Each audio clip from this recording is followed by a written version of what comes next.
sé de piel morena, pueblo de México en general. Vamos unidos a la faena por la regeneración total. Para lograrlo se necesita no más tu credencial de elector. Piensa en la patria, recapacita y cuida tu voto libertador. Que la derecha ya no descuadre el resultado de la elección. Para que no nos vengan con fraude, solo hace falta organización. Morena.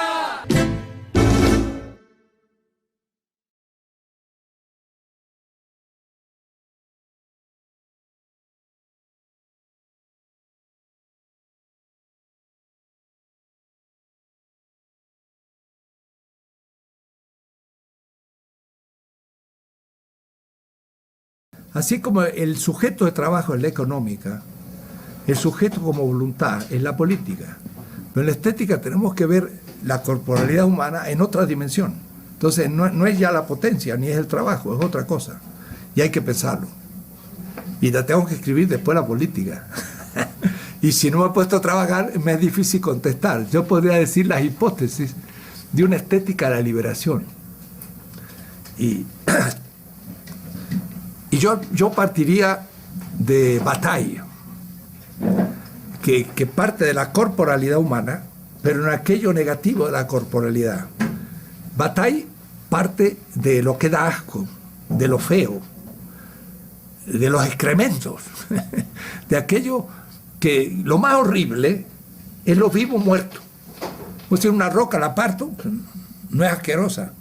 Un árbol se seca, no es asqueroso. Un perro muerto, cuando se pudre, ya está asqueroso. Pero un ser humano muerto y pudrido es lo máximo. Es lo máximo de negatividad. Bueno, Bataille parte de ahí, donde la vida todavía es ética y estética, como fealdad, como lo que repulsa, ¿no? Entonces yo usaría las mismas categorías germinales, abstractas, pero con otra dimensión. El otro sería el feo, la fealdad. Catherine tiene una foto ahí en su escritorio de una señora muy vieja que parece que llegó a tener 103 años. Y yo siempre me imagino así, un rostro de un campesino bien ajado por el tiempo, llenado de surcos su cara, que pónganla al lado de una propaganda de cosmético, una rubia blanca, bien estilizada, que no tiene la belleza del sistema y del capital. Ponga ese rostro de la campesina junto al otro. Es un contraste brutal. Bueno, el asunto es cómo ese rostro de esa campesina de pronto puede comenzar a aparecer con una belleza mucho más que la fetichizada belleza de esta modelo puesta como propaganda de cosméticos. Y entonces viene alguien y le saca una foto a esa vieja con una sombra tal en su trabajo y gana el primer premio de fotografía. Y tiene una belleza tremenda, ¿no? La estética de la vida como alegría. Porque la política al fin es responsabilidad por la vida, porque al fin la legitimación es para poder vivir mejor. Y la factibilidad es para poder vivir mejor. Y al fin el asunto es vivir mejor, como se dice en aymara o en quechua. Es la vida plena. Y la política es responsable de la vida plena para todos. Pero el contenido último de la vida plena, yo pienso, es algo así que por ahora yo llamaría alegría. O es decir, la explosión del ser que se exalta como contenido. Entonces, el contenido de la política es la estética. Porque es la vida feliz, vivida en la alegría. Pero claro, la alegría significa, y ahora sí, todo es cosmoestética. Porque entonces ahí surge la belleza. Entonces a veces yo estoy en el auto y está la madrugada, vengo de mis meditaciones de fin de semana a la vida urbana cotidiana y está la aurora. Y claro, quizás en el mundo de la naturaleza física, de las cosas más bellas es la aurora, ¿no? Empieza a salir el sol y se pone rojo las nubes y se ve nítido. ¿Por qué la aurora es tan bella? Y bueno, es evidente. Yo vengo andando, mejor sería andar en un monopatín, pero en fin, tengo que andar en un auto. Yo digo siempre, un auto pesa 6.000 kilos para llevar 60 kilos o 70, es una barbaridad, el 1%. Si tuviéramos un monopatín de 4 kilos que lleva 60, eso se haría práctico. Además, con energía solar, solucionamos el problema. Pero bueno, eso es otro problema. Veo el sol que está saliendo, ¿y qué es lo que yo siento? La alegría. Somos seres que hace 5.000 millones de años se hizo esta tierra y hace unos 3.500 años surgió eso que llamamos la vida, ni sabemos cómo es, y tenemos noche y día. Eso es obvio, ¿no? Pero salir de la noche es lo que le pasó a la vida siempre, y fue todo organizada para en la noche recuperarse para el día. Si nuestro planeta hubiera dado alrededor del Sol en un día, podríamos tener un día perpetuo y la vida sería completamente distinta. Pero entonces, ver surgir el sol es tener un nuevo día, es tener una nueva posibilidad de la vida. Y le surge a uno una alegría renovada.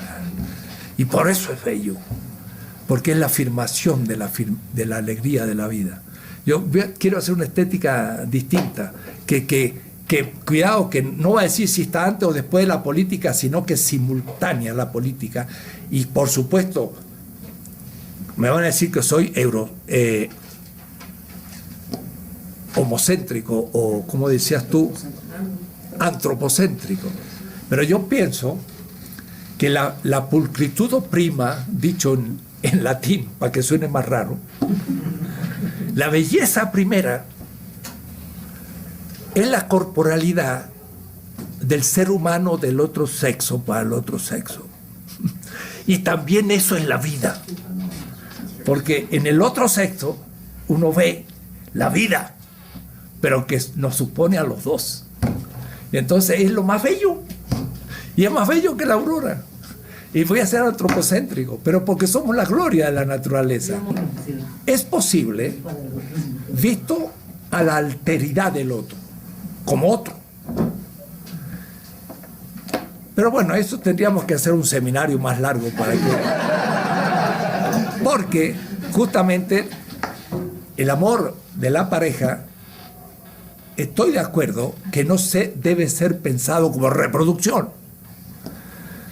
Pero de todas maneras, yo como soy fruto de la vida, no tengo dominio sobre mi propia corporalidad. O es decir, la vida ya, ¿cómo diríamos? La vida ya me ha, como un poco un títere, me ha ido conduciendo a ciertas posibilidades. Yo digo a veces a mis alumnos, es cabroso el tema, pero de nuestra corporalidad hay ciertas regiones que son más eróticas y otras son menos. Y yo no tengo la culpa ni el mérito, pero ya me lo pusieron. Y esa eroticidad de mi cuerpo coincide con la eroticidad del otro. Y no es lo mismo en todos los casos. Claro, de ahí podemos crear justamente toda una interpretación erótica e ir al problema del género saliendo de la erótica. Pero habría que partir de una erótica fuerte, en donde es posible, no digo que sea la finalidad, pero es posible el otro. Y el otro es el hijo o la hija, también.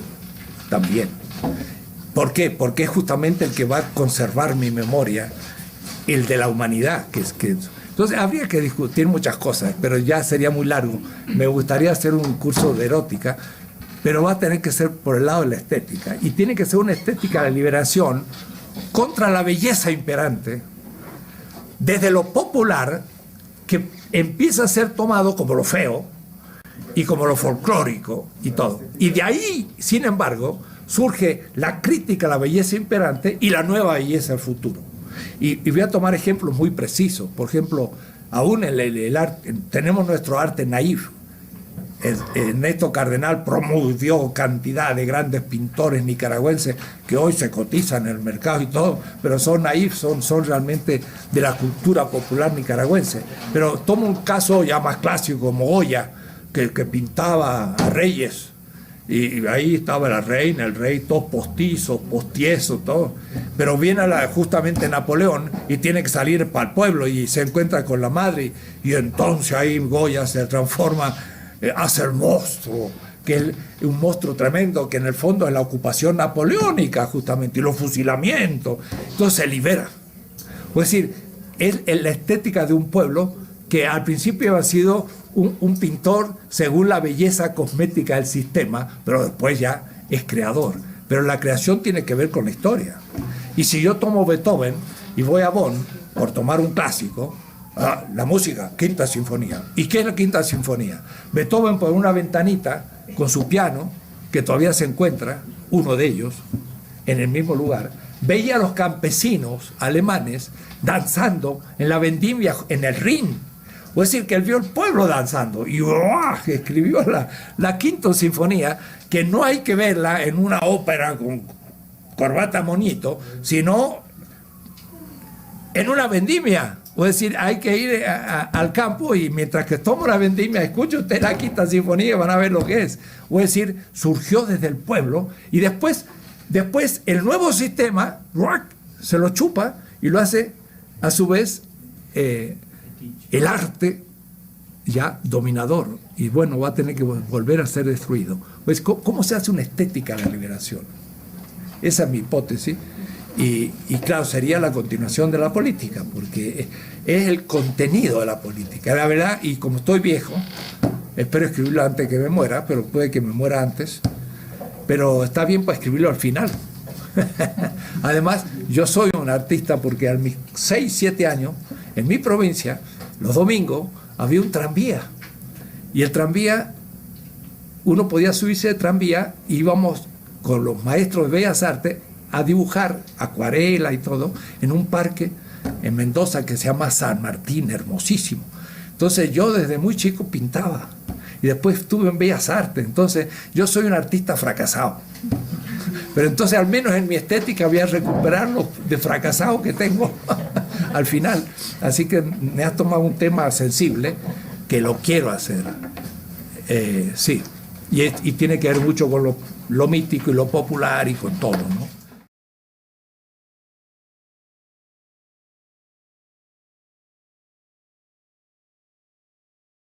Si yo naciera de nuevo y tuviera ahora 23 años, yo creo que estudiaría una lengua indígena y el mandarín.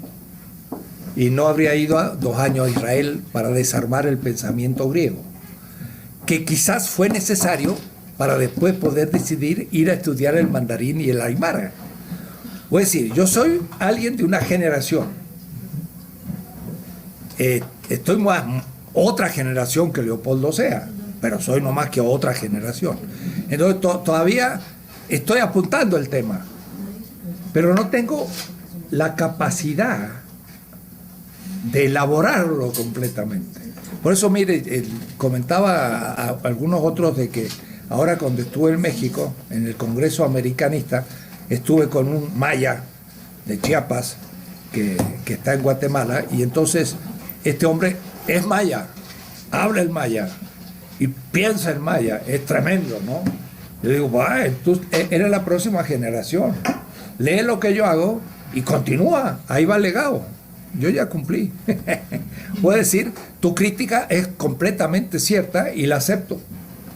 Apenas si tengo algunos elementos de eso que hay que hacer. Pero lo único que tengo, todas las categorías y la método para seguir haciéndolo. Y se puede perfectamente, porque ahora sí hay que repensar. Pues, si estuvieran los altos, es posible que sí, yo hubiera puesto, en vez de liberación, Pachacuti. Y hubiera hecho la intención de aplicarlo un poco más a la situación de ese público. Pero el problema mío también es que tengo un público más amplio. Y América Latina es el movimiento indígena y es lo más original que tenemos, pero no es lo único. Tenemos el movimiento afro, y en el afro están los orishat, y funcionan de otra manera. Ya no hay Pachacuti.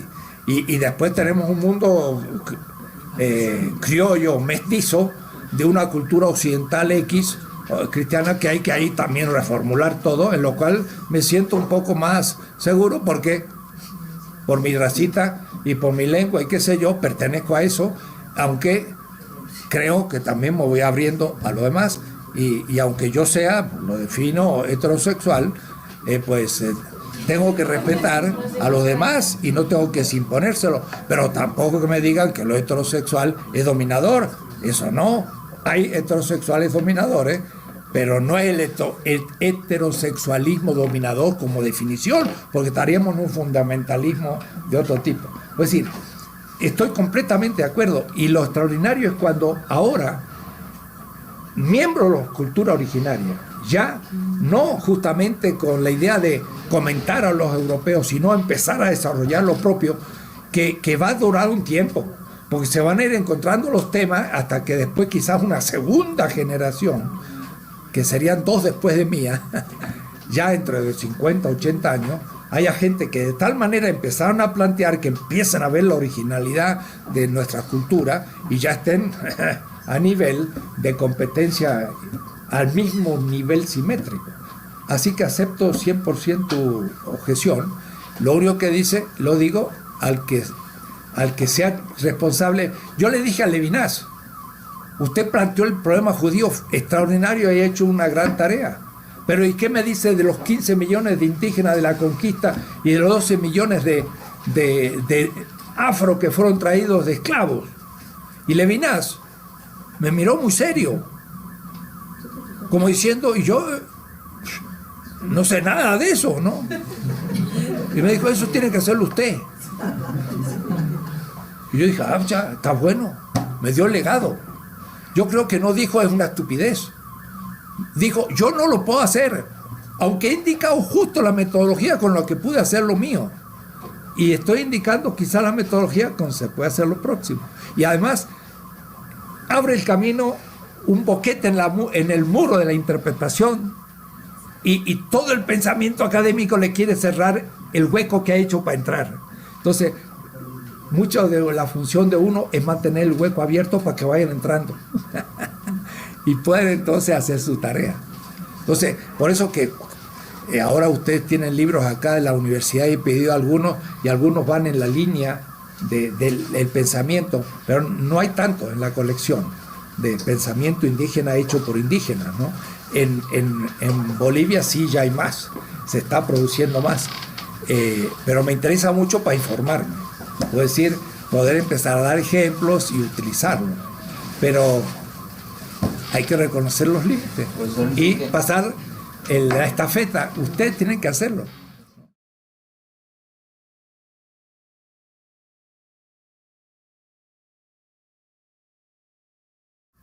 La palabra violencia viene de vir, también de varón, vir, masculino, parte del patriarcalismo, vir, pero también es virtus y es fuerza.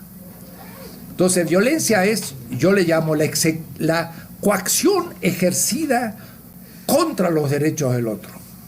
Violencia, violar, contra los derechos. Ahora, una coacción ejercida en favor del otro y de sus propios derechos, o al menos de los derechos del inocente, y por lo tanto en contra del que los viola, yo ya no le llamo violencia, le llamo coacción. Ahora, en Viena, en Austria estaba esto, y un español allá en alemán, todo hablando, me dice, sí, pero es un problema de palabras.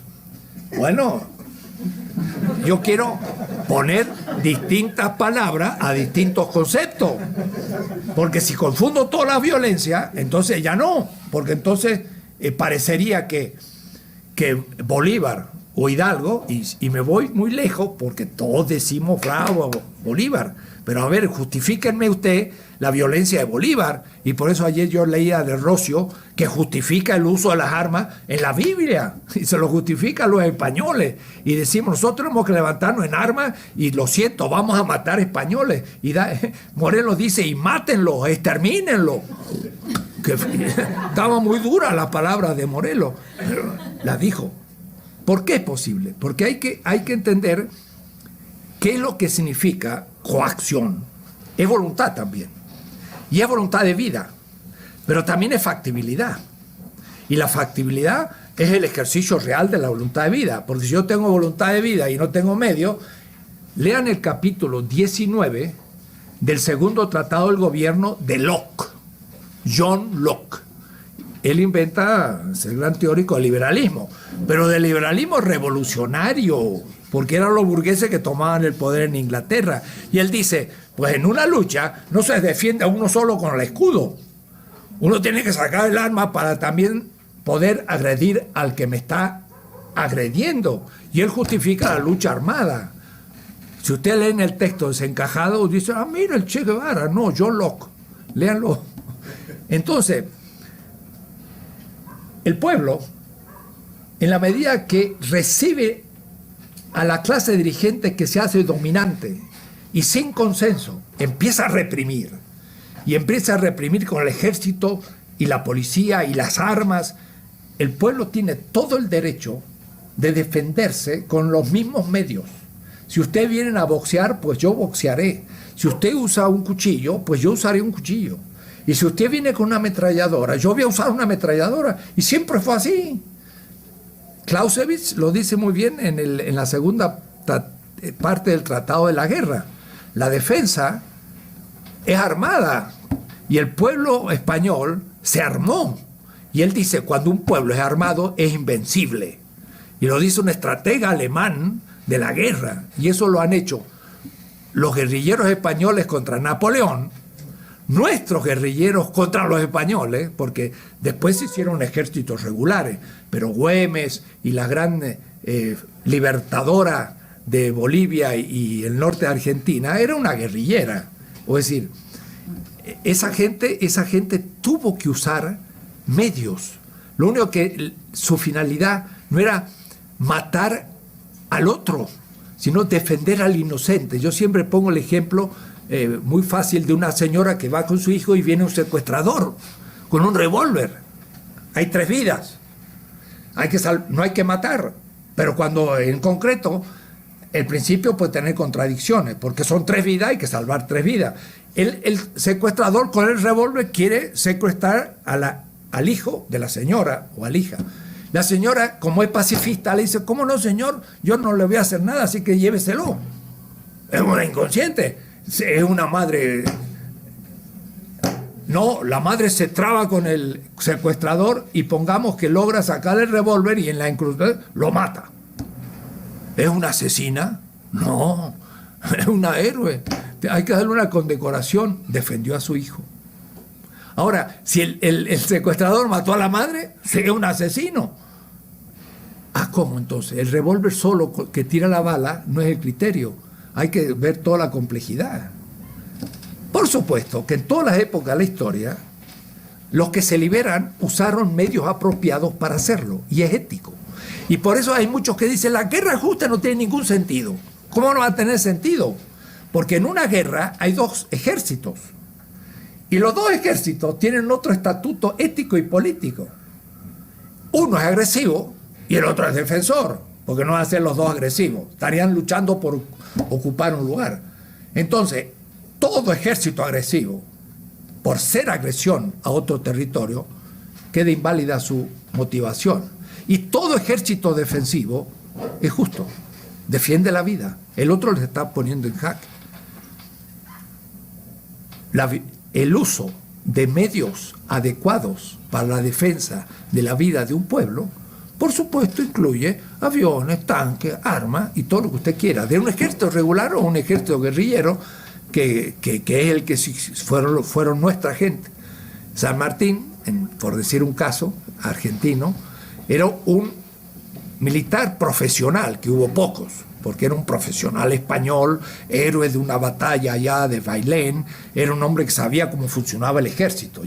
Llegó a Argentina porque había nacido en Yapeyú, que era una región de las misiones jesuíticas, donde su padre se acordaba de los misioneros y sabía que los indios eran dignos y estaba en contra de los españoles, el padre español de San Martín. Así que él vivió en una época, en una región de gente que protestó la expulsión de los jesuitas, que había hecho de las reducciones jesuíticas una república prácticamente independiente con armas, que no entraban ni los paulistas, ni entraban los de Asunción, ni entraban los criollos. Ahí los indios se defendían y tenían armas, y por eso lo consideraban un estado en el estado. Este San Martín llega a Argentina y entonces ofrece a empezar. ¿Y qué hace? En la Argentina es muy famoso los granaderos, ¿no? Eran 120 muchachos a los que las señoras les surcieron un uniforme. Claro, al hacer uniforme, el militar de la guerra regular, al poner un uniforme, ya no es un guerrillero, aunque sean 100, pero de hecho era un guerrillero. Entonces se pusieron atrás de un convento y cuando pasó un grupo de españoles le pusieron unas vaquitas, entonces descendieron, quisieron tomar las vaquitas y estos granaderos de a caballo, o decir, eran gauchos, los rodean y los matan. La batalla de San Lorenzo, pues era una escaramuza guerrillera y casi todas las nuestras fueron eso. Violentas, por supuesto, en el sentido coacción. Justificable, totalmente. El asunto es ver la oportunidad política. Es decir, el foquismo es perfectamente posible, ética y políticamente. El asunto es ver su factibilidad o su oportunidad estratégica. Creo que en una etapa que fue desde Cuba hasta el sandinismo en Nicaragua, dio cierto efecto el foquismo. Pero ahí ya después demostró que ya la cosa se había complicado. Y hoy sería muy ilusorio el plantear una violencia o una coacción legítima, foquista, en este momento en que un Allende logra llegar al poder electoralmente, pero le da el golpe a Pinochet con un ejército regular. Significó que Allende, bueno, fue un ingenuo, pero bueno, es parte de la historia. Hugo Chávez, pues no es ningún ingenuo, tiene su ejército. Pero Evo Morales no lo tiene en la mano, entonces es más débil. Y Correa menos. Entonces ahí hay toda una cuestión de factibilidad que es ya la política. Pero la cuestión de los medios, que son las armas, es fundamental en la política. Y desde Maquiavelo dice, Savonarola fue un profeta, pero no estaba armado, fracasó. Y entonces Maquiavelo dice, lo primero que hay que tener un ejército, y no mercenarios, eran todos mercenarios en Italia.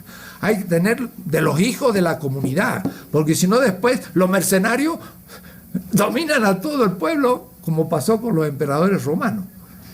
Está claro.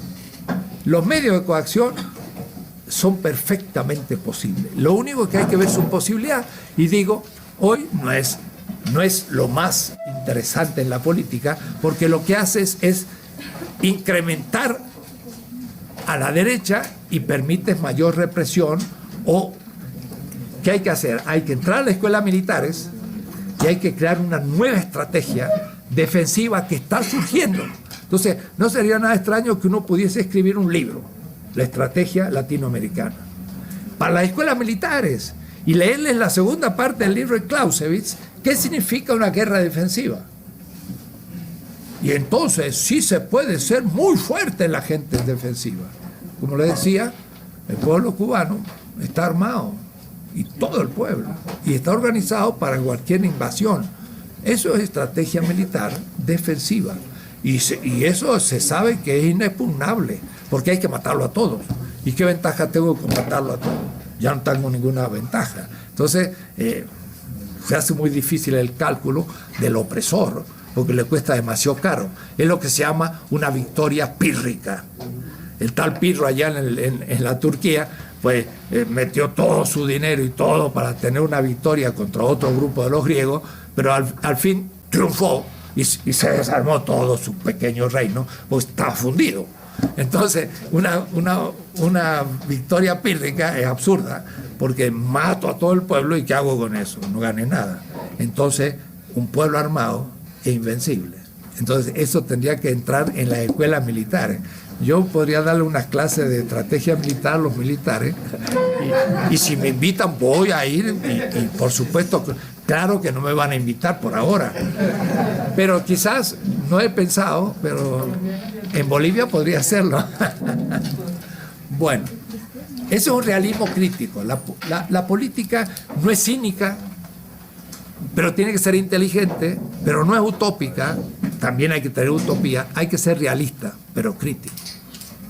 Porque si no, uno tiene 1000 posibilidades de estar yendo hacia otros lugares.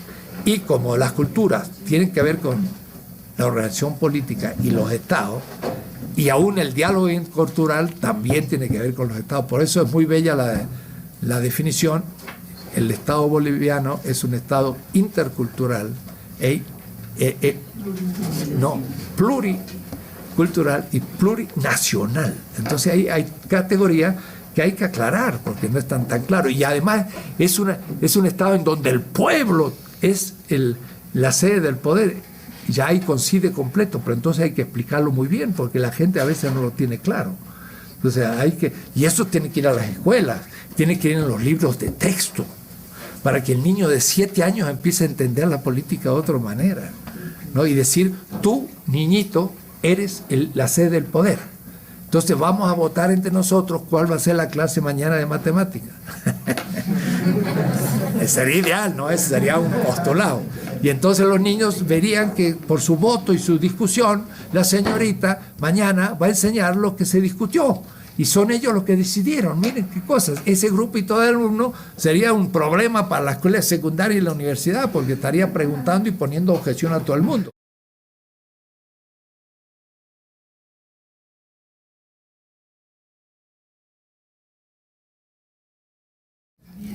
No sé si fue realmente de metodología teórica o yo llamaría algo más todavía previo, que sería metodología práctica. Cómo uno se organiza para, ¿no? Me parece que fue más la segunda parte que la primera. Hay uno que está diciendo que sí. ¿Cómo se hace para organizar la vida y poder al mismo tiempo estar produciendo? Yo creo que fue más práctica que teórica, ¿no? La metodología empírica, esto no es la pregunta, creo, porque eso es más sabido. Estoy medio ronco, ya después de tanto hablar.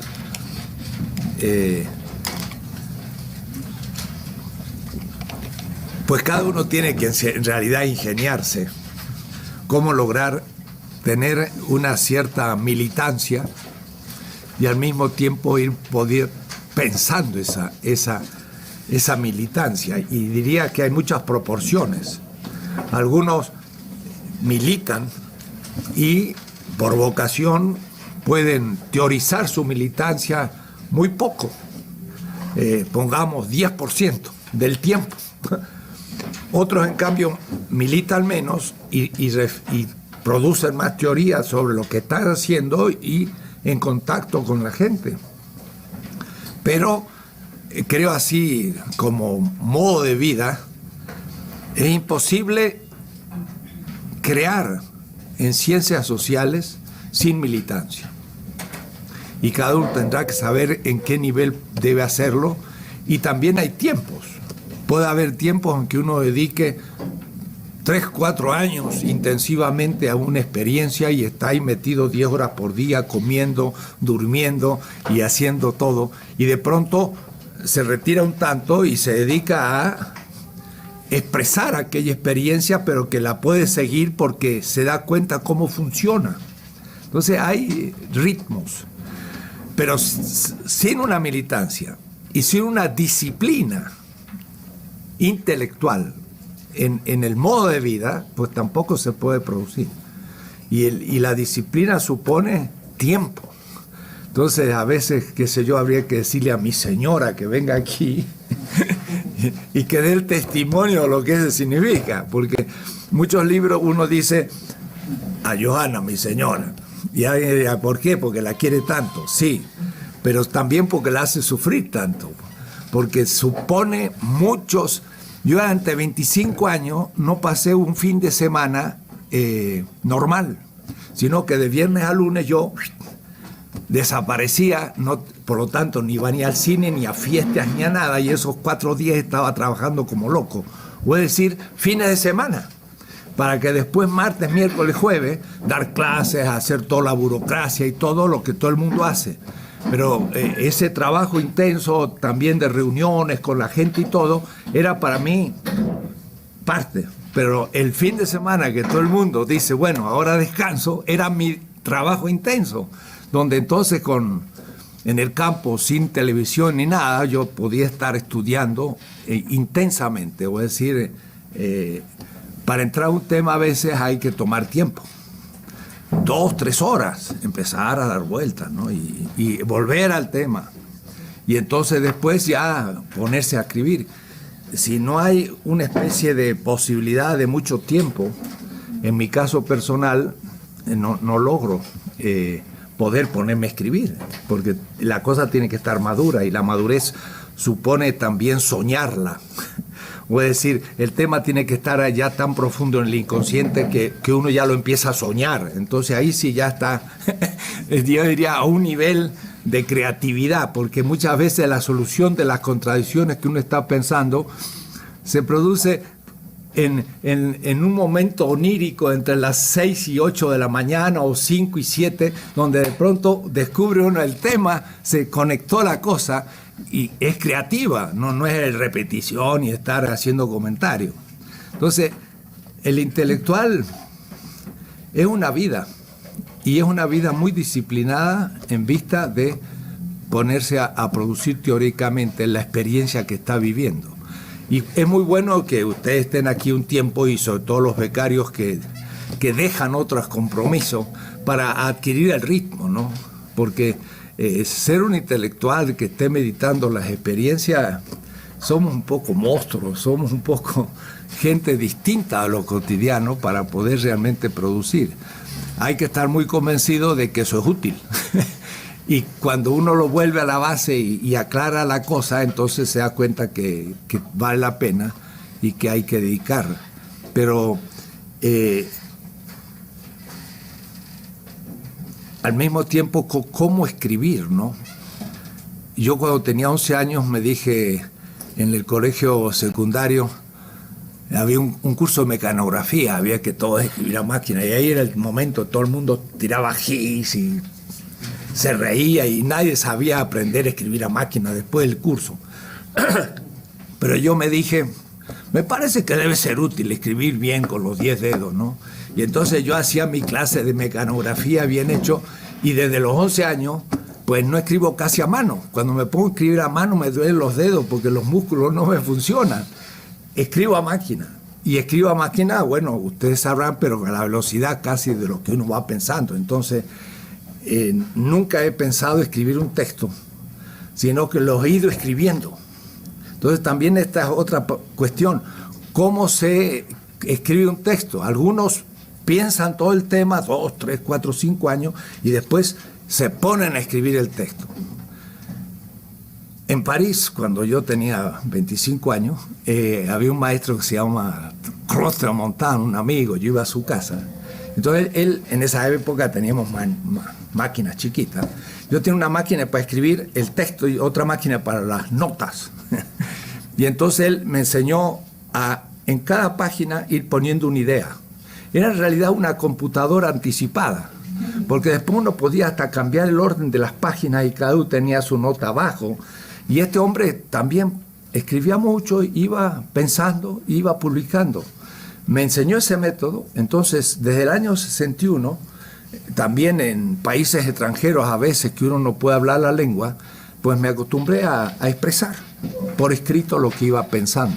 Entonces voy investigando y voy escribiendo. Y cuando termino la investigación, terminé el libro. Y hay muchas cosas que ya se me ocurrió de las cosas escritas. Lo hago el próximo, pero no rehago ese libro. Claro, sobre todo cuando uno escribía a máquina y era tan difícil cambiar el orden de las notas y esto.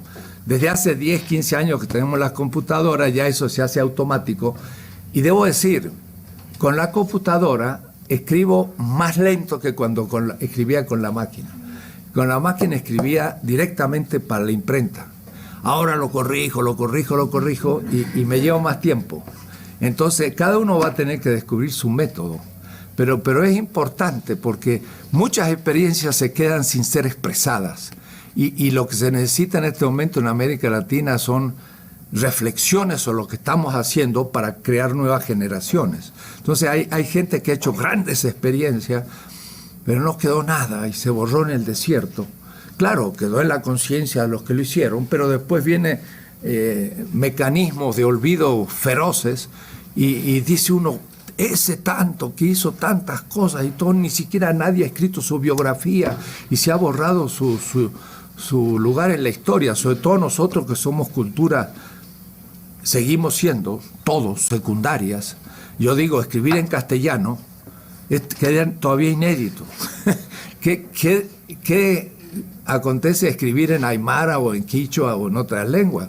Porque el debate no se produce a veces con nuestra lengua, entonces uno tiene que estar queriendo que no se olvide que hay una memoria para que las generaciones que vienen, que sí, yo pienso, van a ser de la América libre, de nuestros pueblos realmente libres, por eso que no lo somos todavía, pero estamos luchando, esta memoria puede hacerse presente en el futuro, ¿no? Estos son ni siquiera metodologías, es un poco contar cómo uno hace la cosa, ¿no? Pero lo que sí yo me doy cuenta, que muchas veces en colegas hay más falta, yo diría en este punto, disciplina. Es decir, así como uno ve una pared y vea que el albañil la hizo bien y está derecha, y uno dice, pues una buena pared, porque estuvo hecha con paciencia, con las maneras como hay que hacer una pared, pues eso supone muchas miles de horas de trabajo. Y eso es también la disciplina que hay que tener en la vida intelectual. Hay que estar disciplinado. Y en eso pues, tiene su costo. Y hay que darlo siempre. Y eso se acumula. Y se acumula con el tiempo. Así que los que empiezan más jóvenes es mejor, porque van a tener más visión. Los demás van a ir acumulando y puede ser de todas maneras útil para todos.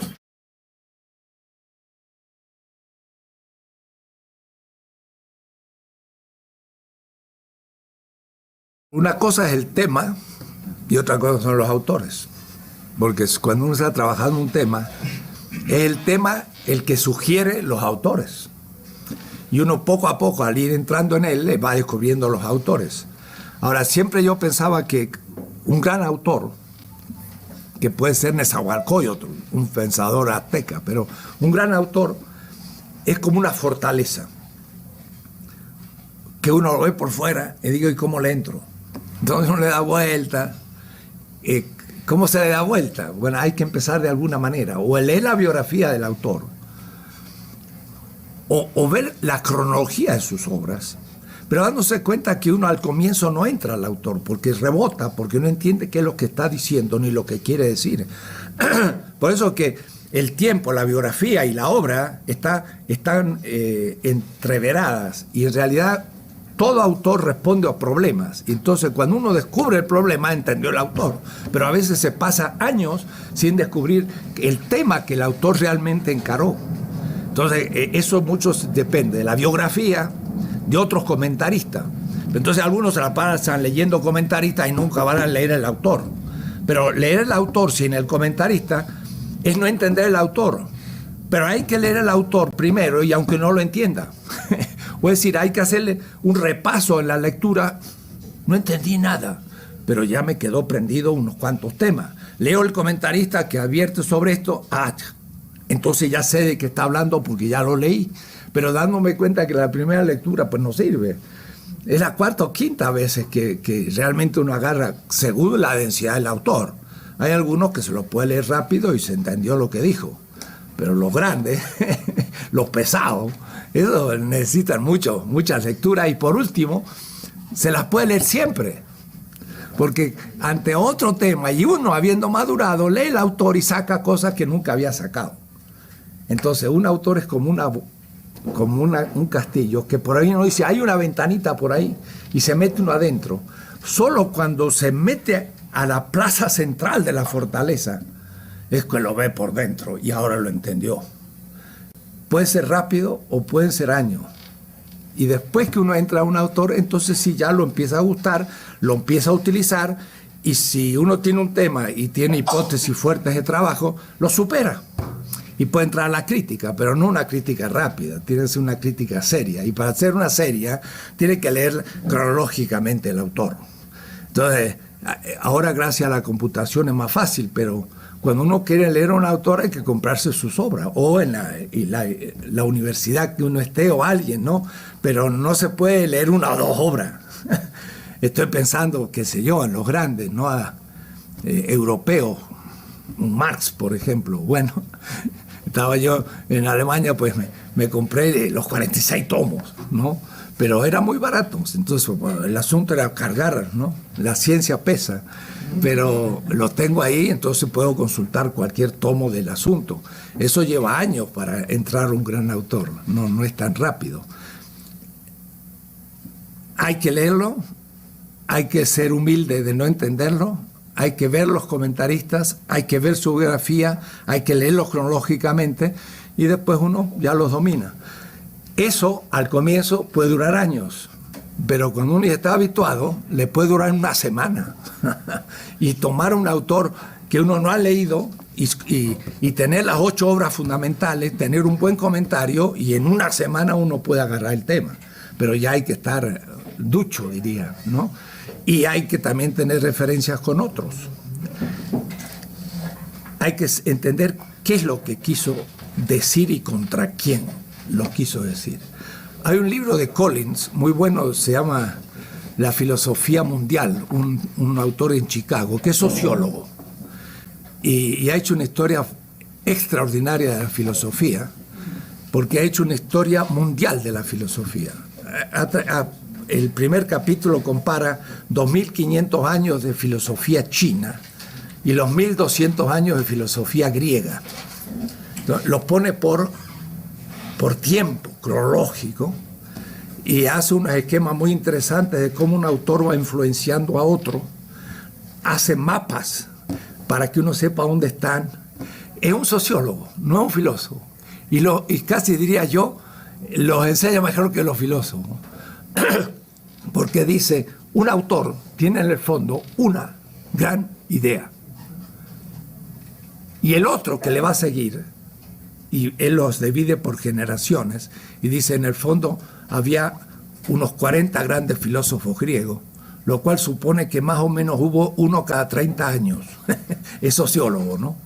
Y pone los de primer nivel, de segundo nivel y tercer nivel. Los de tercer nivel son como 600, pero los de primer nivel son como unos 40, y los de segundo son como unos 100. Y lo hace con los griegos y lo hace con los chinos. Igual, ¿no? Entonces se da cuenta que efectivamente los 40 grandes filósofos griegos, cada uno tuvo una o dos ideas fundamentales, y la desarrollaron por todo. Y el siguiente atacó alguna idea del otro y fue otra idea nada más. Y realmente si uno va entendiendo las intuiciones fundamentales son muy simples. Y en la medida en que realmente sea original porque responde a la inquietud del tiempo, su tiempo lo leyó y creyó que ese autor explicaba su tiempo y por eso pasa la historia. No es que alguien lo haya puesto ahí, lo puso su tiempo porque solucionó. Entonces un Hegel, la burguesía triunfante europea, al leerlo, dijo, este me explica lo que yo pienso. Y por eso entonces cuando uno lo lee dice, esta es la gran expresión del pensamiento burgués que hay que atacar. Pero la gente que lo leía se veía plenamente justificado. Entonces, si uno logra ver esas ideas generativas de un autor, entiende al autor. Y eso es entender la problemática. Entonces, en realidad lo que uno expone en un libro es la problemática acerca de un sujeto, del consenso de una comunidad científica o de intelectuales, y uno agrega algo. Algunos simplemente explican lo que se está dando y es muy bueno. Otros pueden agregar algo, y agregar algo a partir de la punta de la historia, que son las experiencias concretas de los movimientos. Muy fácil, me tocó el exilio, me echaron de la universidad y digo, ¿a dónde voy? Nunca había pensado.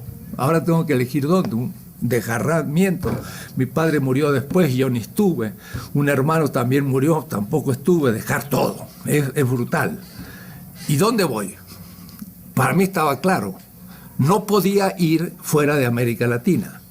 Porque si iba fuera de América Latina se transformaba en un objeto de estudio en Europa o Estados Unidos. Estando en América Latina, yo estaba junto al sujeto que construía la historia latinoamericana. Bueno, salí de Argentina, me fui a México y fue acertadísimo, porque me quedé en América Latina y seguí viviendo la historia y pensándola.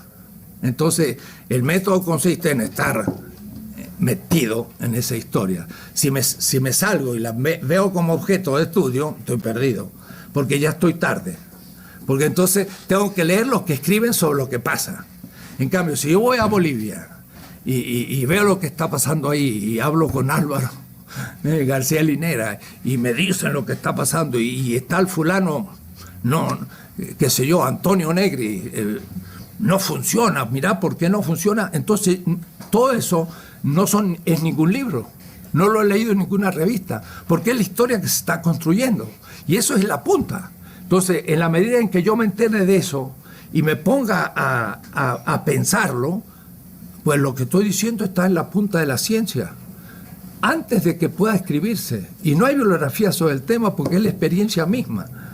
Entonces hay que saber poner el cuerpo en donde se está haciendo la historia, y eso también cuesta, porque por ahí a uno le matan el cuerpo, porque es peligroso a veces poner el cuerpo donde se hace la historia, pero hay que hacerlo, hay que saber elegir.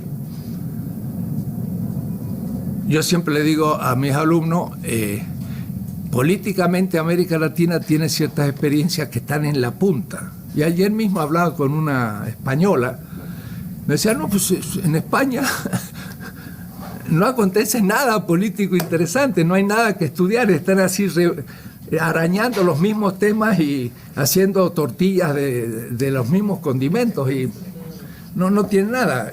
Uno se pone justo en Bolivia y todo nuevo y hay que explicar todos los conceptos que están hablando y la gente tiene conciencia. La idea esta de Hegel, metáfora, de que el espíritu pasa en algunos lugares, ¿no? El espíritu entre comillas, sea lo que fuere, es una buena metáfora. Yo diría, el espíritu está pasando por Bolivia, Venezuela, Ecuador, está pasando por ahí. Y si uno se pone a analizar lo que ahí pasa, pues uno tiene que estar produciendo algo interesante. Ahora, si la vida intelectual supone el explicar las cosas a los actores, eso es, ¿no? A los actores, entonces pues hay que estar allí. Y entonces uno también recibe la respuesta a lo que uno hace, porque uno está trabajando y yo expongo aquí. He tenido muchas experiencias de exponer temas y no funciona. Está afuera, no es. Entonces uno dice, hay que corregir esto porque no anda, ¿no? Es decir, la teoría va junto a la praxis, ¿no? Y al contrario, cuando uno va al alto y habla de un tema a indígenas, que también hablan castellano, porque por desgracia no hablo aymara, pero entiende lo que uno dice y les explica, y uno entra a discutir y les interesa y le aclara, entonces dice, hay que seguir marchando en ese camino, está bueno, aquí hay todavía sustancia que sacar en esta mina, no está agotada. No sé si estoy hablando en el aire y no digo nada, pero es como yo lo siento, en el sentido de que no es un puro trabajo de laboratorio, pero tampoco el intelectual es un puro trabajo de militancia, sino que es una militancia muy razonada para hacer posible una militancia más esclarecida. Como decía Ernst Bloch en el Principio de Esperanza, tiene que ser una esperanza ilustrada. Y eso permite crear nuevas generaciones de dirigentes, cuadros para los movimientos y todo. Y la teoría no es puro jugo cerebral, da orientación en la acción y la hace más eficaz. Yo creo que al fin, como decía, el asunto no es solo interpretar, pero cuidado, hay que interpretar, sino que hay que transformar la realidad. Una de las tesis de Feuerbach, de Marx, se interpreta a veces mal, porque pareciera que dijera hay que transformar, pero la interpretación no sirve para nada. No. Hay que interpretar. Dice, el filósofo no solo debe interpretar, sino que debe transformar la realidad. Entonces, hay que pensar para transformar. Y por eso es útil. Y por ahí Lenin decía, pues sin teoría, pues no, revolucionaria no es revolución. ¿Por qué? Porque yo puedo hacer un cambio, pero al fin es reformista y no he hecho ningún cambio. Hay que pensar el tema. Pero vale mucho el testimonio. Es un testimonio que ayuda y que ahora yo llego domingo a México y esa misma noche ya tengo que empezar a leer ciertas cosas que tengo en la cabeza y sigue. Es decir, el tema que uno está investigando está en vilo siempre. Y uno puede cortar una semana, pero después que sigue el tema. Ahora, en la medida en que uno esté así, está uno produciendo. Si uno hace un corte tan radical que después tiene que empezar de nuevo a cero el tema, bueno, eso hace más difícil la consecución del asunto, ¿no? Yo ahora estoy en el tercer tomo de estas cosas y lo voy escribiendo de a poco, pero lo tengo muy claro y lo voy exponiendo. Entonces, en cualquier lado puedo pensar, hago una nota para tal temita, para el otro. Uno está tenso en ese asunto y eso uno está creando. Si no, pues se pierde, ¿no?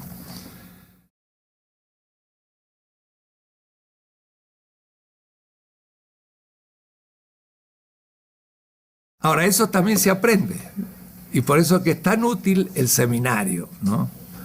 Donde el alumno, uno dice, bueno, yo siempre hago un seminario con un tema nuevo y soy en lo posible sobre lo que estoy escribiendo también. Entonces digo, vamos a estudiar tal tema. Y entonces, y les digo bien claro, no lo conozco el tema. Entonces va a decir el alumno, ¿y cómo usted, profesor, está ahí y no conoce el tema? ¿Y cómo lo va a hacer, no? Pues siempre lo interesante es un tema que no conozco, pues trabajarlo. Y siempre uno está ante temas que no conoce, lo trabaja y después de 1, 2, 3, 4 meses, se le aclaró, descubrió cosas interesantes y todavía hasta puede criticar el tema. Entonces lo que uno tiene es el método para saber salir con vida, metiéndose en la tempestad. Ahora, el alumno que se mete en la misma tarea se da cuenta entonces que el asunto no es saber las cosas, sino que es descubrirlas en el proceso de la discusión, confrontándola con la realidad. Entonces, lo primero que digo yo siempre en todas mis clases, ¿han visto esta mañana lo que pasó tal en el diario? ¿Quién leyó el diario? Y casi siempre ninguno ha leído el diario. Y yo les traigo las noticias frescas del día, ¿no? Y como por ahí veo la televisión alemana y la televisión norteamericana, les traigo las noticias. Y le digo, ¿y qué creen ustedes que vamos a estar pensando acá? ¿Libros? No, en la historia lo que está pensando. Entonces, les exijo a leer el diario, ¿no? Y ser capaz de pensar el tema del día. Me decían ayer de que Obama quizás ha dado una visión más positiva al apoyo a Zelaya en Honduras, ¿no? Ese sería mi tema de inicio. Han visto que Obama está clarificando un poco su posición. Y entonces, algunos, claro, colegas y todo, dicen, dulce se mete en política, porque yo entro con nombres y apellidos a hablar de los problemas políticos del día. Y yo me defiendo muy fuerte, ¿no? Digo que me meto. Todos los pensadores se metieron, lo que pasa es que los comentadores pues no se meten porque no hacen filosofía. Entonces los colegas peor todavía porque después me critican más. Pero Aristóteles estaba requete metido en la realidad y también estaba el mismo Hegel. El mismo Hegel iba a visitar a su alumno preso, que haciéndole caso a lo que él decía, pues criticó al rey, lo metieron preso, al Kaiser, y él fue a visitarlo, y eso era un peligro casi de perder la cátedra en Heidelberg. Hegel era un gran maestro y muy querido de sus discípulos, y se jugaba por ello, era un hombre muy interesante como persona, ¿no? porque estaba expresando su época. Ahora, hay posibilidades y posibilidades, porque esto también supone, el poderse dedicar plenamente supone tener una cierta posibilidad económica, que uno la puede fijar bien bajita, pero de todas maneras mínima tiene que fijarse, ¿no? Si no, no se come y no vive la familia. Pero uno también tiene que saber muy claro lo que quiere. Yo me acuerdo, llegué a mi provincia de Europa con mi doctorado y me ofrecieron un ministerio de la educación en mi provincia, ministro de educación. Dijo, no, yo no quiero ser ministro, yo quiero seguir en lo mío. Entonces, un sueldito de segunda ahí en una escuela de periodismo y me alimentaba mi señora. Yo durante muchos años, ella ganaba más que yo. Y bueno, está bien, después gané yo más que ella, pero en fin, íbamos juntos. Yo decía muchas veces, yo puedo decir la verdad, porque si me echan, pues me alimenta mi señora. Así que ese es mi apoyo, ¿no? Y ella sabía que lo hacía y lo hacía muy bien. Y si no hubiera sido así, tenía que cuidarme más.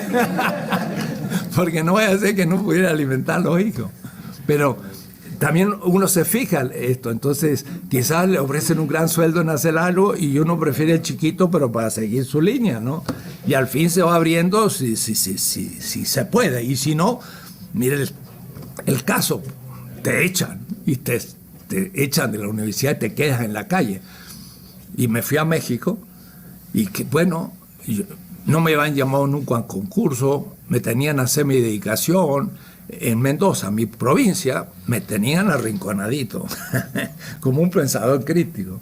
Y llegué a México, pues me trataban por primera vez como una persona humana, porque me dijeron, ¿qué es lo que ha hecho? Pues, máximo nivel. Y entonces ahí pude empezar a hacer otras cosas. Entonces mi exilio me sirvió para aumentar lo que ya había hecho. Entonces, esa es la otra parte, ¿no? El país también ayuda, el sistema de educación, todo, ¿no? Bueno, entonces, yo me empiezo a hablar y ya se me fue tanto tiempo.